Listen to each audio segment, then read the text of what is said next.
Welcome, Ian. Thanks, Always very Sharon. good to Good have to you be in here. Westbrook.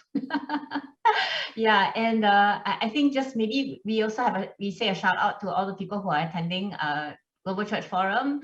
If you are from the West and you are still tuned in with us, really my hats off to you for sticking in and really demonstrating humility and staying up so late to hear us out in our tiny island.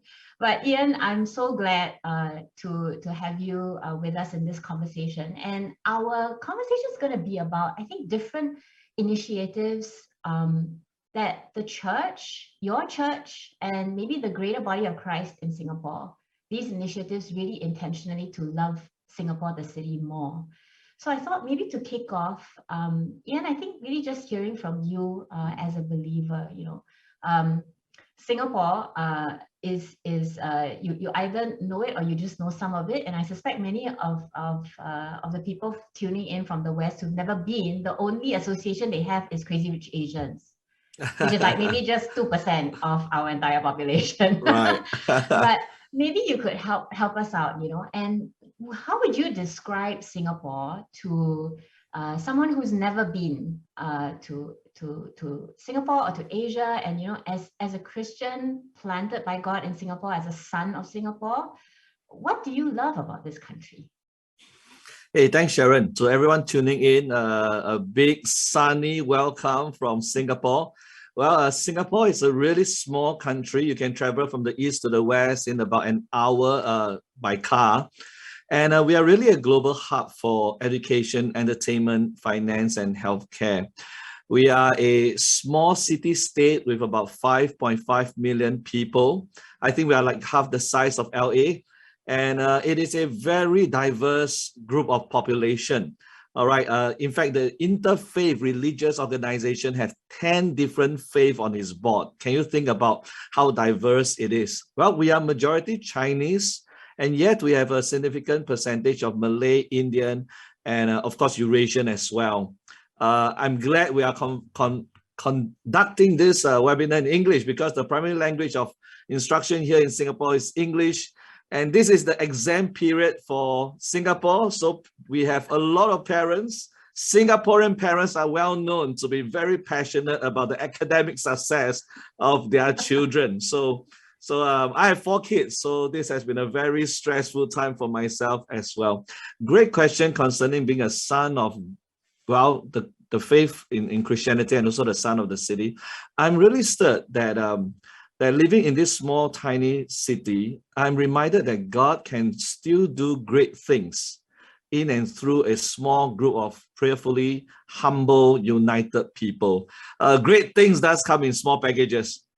One of the picture I kind of have, Sharon, is that sometimes when I sit at the seaside and I saw views of huge oil tankers or ocean liners being towed by the little boats into the safety of the harbor.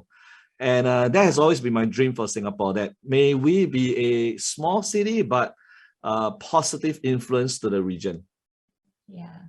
Well, Ian, I think thank you very much for sharing that. And the funny thing is, right, I really feel that your church, 316 Church, is like a little demonstration of what that means, because in a way, your church is still relatively it's young, true. Absolutely. Yeah. So I mean, Ian, roughly how big is your church community?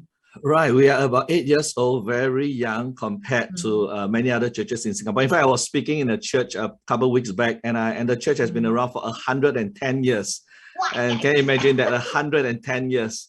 It's an amazing Methodist church. And so we're really small, really young. We're about 200 people or so, and made up mainly of young families. So I guess in that sense, yeah, your church is by no means like one of the most established, but yet there have been so many great initiatives that have come out of your community that have really, I feel personally as a Christian in Singapore, have really served the city. And I'm so thankful for communities like yourself that have actually done that. So I guess in that vein, right, I guess my next question is also kind of tying it with the realities of what we face now. The past 2 years, we have basically been COVIDed, right? And there's all these challenges of what the city is grappling with, what the churches in Singapore have been grappling with, and bearing in mind all of this in the backdrop of Singapore being incredibly diverse, right? Whether it's religiously or racially, there's all this diversity. So could I just ask, as your role as a pastor, in this past couple of years, for you as a pastor who has deliberately wanted to seek the welfare of the city, right? What has become clearer for you? What are some insights that you've gathered, in how to love Singapore better in this time? Thank you, Sharon. A great question. Well, as I said, 316 started about 8 years back, and I have been resisting the call from God to start a church because there are hundreds of churches in Singapore. So question, why is there a need for another one, right? That's a valid question. And so when God led us to really look at it as not being another church that compete with the churches in Singapore, but to complement, I think COVID gave us a great opportunity. It is tough. Things are getting harder, and it is a very serious situation in Singapore. But yet it is also an opportunity for us to work better together. During this COVID situation, needs of people are actually amplified. Families that already struggle, when COVID hit, they struggle even more. So needs are amplified. And that gives the church a tremendous opportunity to be the salt of the earth, the light of the world. I like to say this, Sharon, that churches cannot remain the same having gone through COVID. So COVID is a great moment for us to reflect, for us to review what church is like. Prayerfully, we become part of the larger constellation of churches, because there are three things I think vital for us this season. We need to be moving in humility, hopefully maturity, and then leading to a point of unity. I say one more time, humility, maturity, unity. Sorry, Sharon, it's a pastor occupation hazard to have things in 3 points. It's a great time, right? It's a great time for churches to be humble, because we can no longer operate like before. You can't have big worship service every Sunday, and we have to re-examine things that truly matters and maybe sift out things that doesn't quite matter as much in order to focus on the things that truly are important. Yeah, wow. And as you're sharing that, right, I'm just thinking back to in the past couple of sessions that have been shared, right, how this whole thread of humility, and sometimes it's not like mutually exclusive, right? Sometimes you have to reach a certain level of maturity to be able to exercise that level of humility, to admit that, maybe some sacred cows do need to be slaughtered for this season. Maybe there does need to be an admission of what we really don't know, or maybe we were wrong, and sometimes that's really tough for the church, because we're supposed to know what's right, and to have to admit that we're wrong. Oh my goodness, that's like a real exercise in humility in itself. But I get what you're saying, and maybe as we were learning that as the Singapore church as a whole, this whole thing about moving towards the unity of it. And this is something that I think in this forum was talking about the need for greater global collaboration. In some senses, like Singapore is a bit of a microcosm of that, because we have diversity right here at our doorstep. That's right. And even diversity within the church itself. And how do we, move towards that? I'm just curious, Ian, could you share, what is an example that you have seen where there has been an expression of that, where that there has been a stepping into that greater constellation of the various churches coming together in this time of COVID? Right. I'm grateful for the National Council of Churches Singapore, or better known as NCCS, because the government worked closely with the council, and then the council worked very closely with church leaders. So we get direct updates, information, instruction, all the changes during this season concerning safety measures, right? Can we meet in groups of 2 or groups of 5? How many people can gather within the church building on Sunday? Do we wear masks or not? Can there be live worship service or not have live worship service? I think during this period of time, the National Council of Churches have been really working hard, connecting with the churches in different denomination. It doesn't matter you are a church of a big size or smaller church, new church, or church have been around for a long time. I think NCCS should be applauded for really putting the effort to connect with the churches in Singapore. And there are many initiatives by various churches that are doing better. They actually are willing and happy to support churches who are struggling during this period of time. For example, I knew of initiative where some churches who are better resourced approaching churches who are not as well resourced to support their staff salary, to open up their location for meetings. That has really touched my heart because I think attendance in churches are dropping during this period of time. Sometimes it affects giving and so on and so forth. And so to see churches watching each other's back across denomination, building real friendship amongst pastors, I think has been something quite remarkable during this pandemic. Wow, that's beautiful. That's beautiful. And how has some of this then translated into blessing the welfare of the city? Right. So one of the very powerful initiatives I heard from Pastor Samuel Gift, together with many churches in Singapore, they have been very proactive in reaching the migrant workers. Because of the COVID situation, they could not leave their dome for various reasons, and how the churches have been bringing food, bring resources, making friends, and reaching many of the Indian, Bangladeshi, Chinese foreign construction workers in Singapore. I was very moved by that. One of the pastors said, you know, they are not, if we call them guest workers or migrant workers, then we are the host, right? The host should take good care of the guests that is in our midst. And the pastor addressed many of these migrant workers as brothers. And I really think those are very precious, very humble outreaches, approaches that I believe really shine the light of the gospel. Yeah, thank you for sharing that. And I think it's just beautiful, right? Because if anything, God's very clear exhortation to us was to look after the widows, the orphans, and the aged. Absolutely. And yeah, and I think similar to KL, because it was mentioned in the previous city as well, we do have a substantial percentage of migrant or guest workers that come into our city to live, to work, and to carve out a living. And maybe just to give context to those of you who are not familiar, for Singapore, the migrant workers communities live very much in dormitory style type of facilities.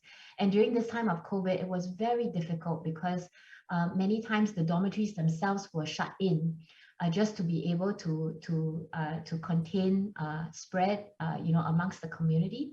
And so it is out of this that the churches then rose up to visit those dormitories and to reach out to those migrant workers to provide food, whatever help they could get. There were some initiatives even to talk and because mental health was also being affected, right, during that time. And so to see the churches now stepping up in this way to try and not just meet a physical need, but also the mental and emotional needs, was something, same with you, Ian. Like whenever I heard, some of what these pastors speaking to them, it really did move my heart as well. And I mean, this is just one marginalized community. Right. Maybe I add a quick one. About 300,000 Malaysian workers before COVID will travel through the causeway. So Singapore is connected to Malaysia via a bridge. About 300,000 Malaysian people will travel daily to Singapore to work. And when the borders shut, many of them are at risk of losing their job. So they couldn't go back to their family and they don't have a place to stay here. And it is very moving to see young people, many young Christians making connection with organizations to open up church location for housing, and or Christian families with extra room at home to house some of these Malaysian workers. I think it's really moving because we remember the passage that talks about love our neighbors as ourselves. And so these are wonderful display of great hospitality and humility. And so true, right? That it was actually a lot of these we discovering that were ground up initiatives. So it wasn't that it was a top down thing, That's right. but it was God working in the hearts of individual believers. And they were really just stepping up because they recognized that the way of loving the neighbor and loving our city was really to serve in this way. Yeah. Well, I mean, I think we touched on, there are definitely a lot of needs in Singapore, just like any other city. And we touched on a few groups there, the guest workers being one. And then like what you talked about, we had our neighbors who are, very much part of our workforce, but they commute from Malaysia. Another group, that at this time were in need that we were able to serve. My question to you, Ian, is, for yourself, who are the other, I guess, segments in society that are on your heart that God has called you to serve, and what are some of the initiatives that have that Thanks, Sharon. Yeah, one of the group that I had the privilege to serve and actually to learn from them is a group of Christians with same-sex attraction. So these are Christians who had experienced or journeyed through the LGBT phase and also lifestyle for some of them. And I found that they are a very precious group of believers. Why? Because I think they are the marginalized amongst the marginalized, okay? If you are a Christian with same-sex attraction, a lot of times because it's such a controversial, taboo topic, you are silenced, you are muted. Or if you hold strongly to the Christian faith in the LGBT community, that sometimes can be a tension. And so the Lord really led 316 Church into this space, because the first Sunday when our church was founded 8 years back, a lady with a lesbian past or journey walked into church. The same year we did an outreach, a gentleman with, again, LGBT journey came into church as well. So we didn't volunteer into this space. God allowed us to spiritually stumble into a very precious community. And maybe this is a great time for me to share some screen. And the work that we do is called True Love Is. And True Love is major in providing resources to the churches in Singapore and also Asia, around the world, concerning the LGBT conversation. And one of the main things we do is that we allow the stories of Christians who struggle with same-sex attraction to share their journey. I think the important part about humility is first to start by listening, right? Someone like to say, like, God gave us 2 ears and 1 mouth, so we better listen twice as much as we speak. A big problem for pastors, but yes, we're going to learn to listen more and speak less.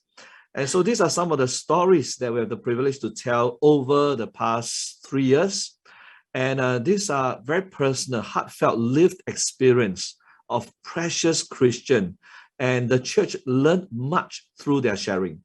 I like to say that the church tend to learn better through stories than sermon. And that's why Jesus told more stories. The Bible is 70% filled with narrative. So this is a very important part of our work. This is one of the story sharer. His name is Joseph. And I like to quote him. He said, as a story sharer, I fear how others will look at me, but the True Love's team has always been assuring me they got my back. And after all these years, because of that, I found a community that I can call my family.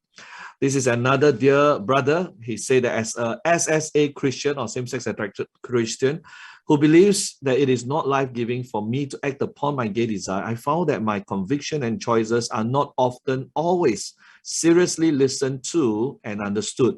True Loves provide a safe place for me and others like me to share our stories in a way that honors the beliefs we hold dear to our heart. It sparks important counter-cultural conversation and lights the way for many who seek a different path of freedom for their sexuality and personhood. I really appreciate many of them being so bold to share their story.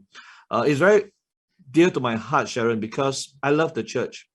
When I got kicked out from school, I got debarred from exam through a lot of silly mistakes I've done when I was a youth. When the society couldn't really accept me for who I am, it was the church that took me in. And so all these years, I love the church. My prayer is that the church will better represent Christ to our society. And the LGBT conversation is a highly polarizing one. It's highly complex, very controversial. And so I felt that this is an area that maybe we can learn to do better. Well, no better way than to hear some of them share. So I'm going to show us a short video about some of them when they came out within the church. And after the church has been exposed to this conversation, how has it been for them? Just a quick one. I shared, everyone applauded just by the way that they were so warm in responding to my testimony. It just made me feel really supported and loved. And then my pastors came on stage and they apologized for the times where the church hasn't done well in walking with people at SSA. And that meant a lot to me. And although they know that I'm still very close to my gay friends and we party together, my mom doesn't say that, oh, why are you still with your gay friends? She actually asked me to invite them over to my place. And the way that she and my dad talk to them is exactly the way that they talk to my small group friends. I always felt, and I still feel sometimes, that I'm extraordinarily dirty, like, you know, like even more than the average person. And it's so important for the church to say, no, you know, you're not. And God is more than enough for that. And there's no shame in being tempted with this. God, you found me, you know, you found me like where I was at, and that was the time where I felt that I really heard God, I really saw Him, and that changed like everything else. I've seen how with the Lord and with the church family, He's provided me. I found more acceptance and love. I still experience same-sex attraction, even though it's less intense than before, ever since I had made a decision to stop actively pursuing my same-sex desires. Yeah. But I'm also aware that the goal of my journey is not to become straight. You know, the goal of my journey is not to be heterosexual, because God doesn't say be heterosexual for I am heterosexual. God says be thou holy for I am holy. And I'm aware that God calls me and every Christian to a journey of holiness, not just in our sexuality, but in all areas of our lives. Because, you know, He does all things well, and so I really believe that He will make all things beautiful in His time. Yeah, so very quickly for that, maybe I show another 1-minute video about how pastors from different denominations, I think for the first time, express that we don't know enough and we need to do better and we need to learn more about this. So just a quick one on this as well. Can we just don't focus on the fact that they are gay, but recognizing that they're individuals, they are here, and just talk to them as individuals? Because in reality, they are more than their orientation, they're more than their gender identity. I believe that we have to repent of our indifference, which is the real root of the issue. Because the opposite of love is not hate, it's indifference. And sometimes I think the problem is that we have left a lot of people who are struggling with different issues isolated, because we don't struggle through it as a community. On behalf of maybe my church and other pastors, we're sorry for that. We have to do better. We must do better, and not just for this community, but across the board. I think the painful and the long answer is really that not just the pastor, but the whole community needs to actually reach a level of maturity where we begin to empathize with people's struggle. Yeah, Sharon, so there has been a bit of the work that we have been doing. We are very excited that the church Christendom in Singapore has been very welcoming, showing us a lot of favor, and a lot of deeper conversation have already taken place on a highly controversial topic. Yeah, I think I can appreciate actually how significant it is that the conversation even is taking place. And I think just also to be clear, because when I heard you relate, I think how God kind of led your church to begin to minister to this particular group, that the community in itself is also very, very nuanced and very diverse as well, right? And so the segment that you are reaching out to is actually very specific, right? Same-sex attracted Christians. So, that's right. Christians, yeah. So that is something that was very, like, it is a very nuanced thing, and probably why the polarization happens is because you can't just engage with just one segment. because it is a whole community, you know, that Yep. that is involved. Yeah. So I guess with whatever is happening in Singapore, so what with this conversation now, how are, I think, pastors finding their way through in helping to better maybe equip their people in having those conversations? What are some things that have been happening? Yeah, thank you, Sharon. Great question. I think in the past, maybe when someone have same-sex attraction, the churches will look at it and say, okay, you need to be fixed. You need to change, right? But my sensing is the past few years, God is bringing Christians with same-sex attraction to the church to help fix the church so that the church can be a more vulnerable, honest community where we can look at our area of struggle and area of brokenness with a lot of gentleness and patience. Love is patient. So my paradigm has shifted. It is not so much about getting others to change, but don't look at the speck in another person's eyes and forget the log in our own eye. And so for the pastors in the Lutheran denomination and the Presbyterian denomination and the Anglican denomination and big and small churches to say, hey, we need to re-examine our own attitude towards people. I think that to me is the main thing.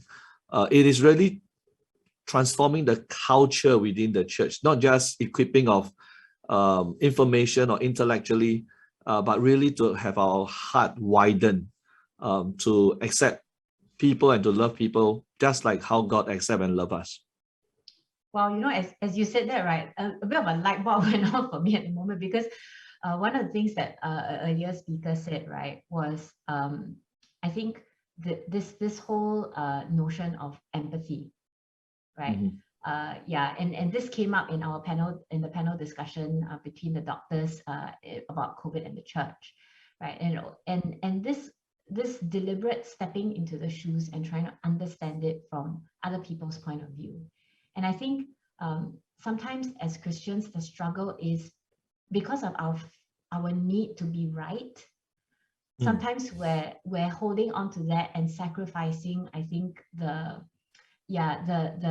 ability or even the gift of empathy and of the, in a way, the humility to say, you know what, we don't know everything, and the willingness to I guess be shown. Yeah. Right. This maybe a quick one. It is very tough because we tend to swing from extreme to extreme, right? So be completely permissive and have no consideration of morality, or to be completely legalistic. And so I think Jesus chose the middle path, which is a very difficult path, as a path of sacrifice and a path of putting others first. So I think as a church, we are learning, and there's a long way yet to go in this space. So yeah, maybe if I could ask you, and I don't know whether I'm putting you on the spot to ask this question, but there may be some of us out there that are asking that question. If I were to try and start to do that, to try and navigate that balance of, I think not swinging to the extreme, but finding that third way. And sometimes third way as opposed to middle ground, because sometimes people say, oh, you're sitting on the fence and you're not doing, you're not being a. But I think beyond that's actually not the issue. But how do you marry, I think, this exercising of empathy and compassion and humility to learn? Thank you, Sharon. Also, bringing across that, what is true. Yeah. I like to say that Jesus is 100% truth and 100% love 100% of the time. And I think it is a very high bar. But I think it's something that we hope to strive towards. That also means there will be times we make mistakes about being true, and we are not as truthful as we ought to be, or we are not as loving as we ought to be. There'll be times we make mistakes, and it can be very painful when we do, because every mistake we make sometimes have consequence. But yet this is the path of humility forward. Rather than to decide on a comfort zone and stay there, I think it is much better to try the third way as best as we could, and in the process, grow, I pray, into Christ-likeness. So I think comfort zone is not the place we want to be. Christ zone is the way we want to be, and the gap is so wide. There are times we will swing and make mistake in the process, but it is okay. I wish Singaporeans or Asian will give ourselves a lot more liberty in trying and make mistake. Like I said, right, parents are so passionate about academic result and you can't make mistake. I think this is a place where grace and mercy will be much more appreciated. Grace is unmerited favor, and mercy is God not punishing us when we make mistake, right? So grace and mercy is the space where I think it is okay at the end of the day. Broken people moving in the place of healing. I think in that vein also, it's kind of like pulling back to what you said, right? If you want to take the speck out of your brother's eye, you make sure you get the log out. And I think maybe one of the exercises that we as the church sometimes need to do is to be forgiving when people do make mistakes and to extend that grace, because there will come times where we will have to ask for forgiveness in our trying to stumble around both extremes, right? Yeah. Absolutely. Yeah. Well, Ian, we're down to our last minute, and so I just wanted to ask you, if there was one last thing that you had to say as an encouragement to the global church in your efforts to love the city of Singapore and the global church's effort to love the world, what would your encouragement be to them? I want to show some pictures to encourage everybody. All right. I'm super encouraged that globally, many Christians who struggle with same-sex attraction are coming out and they are coming home. Paraguay, Russia, Poland, Nigeria, many places. And these are not just faces without names. We get to pray with them from Malaysia, Singapore, Taiwan, Hong Kong, Macau, China. We get to know them. This is the group in Chengdu, China. This is a group in Japan. This is a group in Japan. I think this is a group in Nigeria. I show all these pictures because God himself is growing a global awakening. It is not a work that any one of us can ever claim credit, but the Holy Spirit of God himself is bringing a global family home. And I think as family, I like to show pictures because this is my family. This is the space that we get to enjoy one another more and more. So I want to encourage everybody tuning in. God is working and he is a global God. Thank you so much, Ian. Yeah, thank you, Sharon. Yeah, I appreciate this conversation so much. Thank you for I think just helping us navigate through, I think, the different aspects, right, of how we serve different groups and different people that God has placed on our hearts. So thank you very much for that.